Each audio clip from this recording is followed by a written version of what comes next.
রাধে রাধে বন্ধুরা, নতুন একটা ভিডিওতে তোমাদের সবাইকে এত এত ভালোবাসা। তো চলো, দিনটা ছিল বৃহস্পতিবার, আপডেট করতে একটু দেরি হয়ে গেল, কারণ হচ্ছে শরীরটা না কদিন ধরে খুবই খারাপ ছিল, তাই ভিডিওটা এডিট করা হয়ে ওঠেনি।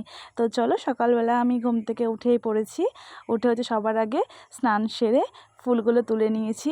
এই যে যত ফুল গাছ দেখবে আমার বাড়িতে, সব কিন্তু আমার নিজের হাতে লাগানো। আমি কিন্তু ভীষণ ভালোবাসি ফুল গাছ, সবজি গাছ লাগাতে।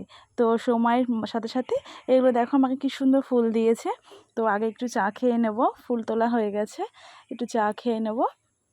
নিয়ে চলে এসেছি ঠাকুর ঘরে। বৃহস্পতিবার আগেই বললাম, ঠাকুর ঘরের অনেক কাজ, ঠাকুরের বাসন কোসন সব পরিষ্কার করে মাজা, ফুল টুল গোছানো, আমার লাড্ডু সোনাদের অনেক জামা কাপড় ছিল, সেগুলো সব কাচা ধোয়া করা, দিয়ে সকালের সেবা দিয়ে তারপরে হচ্ছে সোনাদেরকে স্নান সারিয়ে হচ্ছে সুন্দর করে ধোয়া পোশাক পরিয়ে আমি রেডি করে দিয়েছি এবং ঘট পেতে সব ঠাকুরদের সেবা দিয়েছি। তো তোমরা যারা যারা ভিডিওটা দেখছো, কমেন্টে কিন্তু একটু রাধে রাধে লিখে যেও, আর আমার চ্যানেলে নতুন হলে একটু সাবস্ক্রাইব করে দিও। রাধে রাধে, জয় শ্রীকৃষ্ণ, টাটা।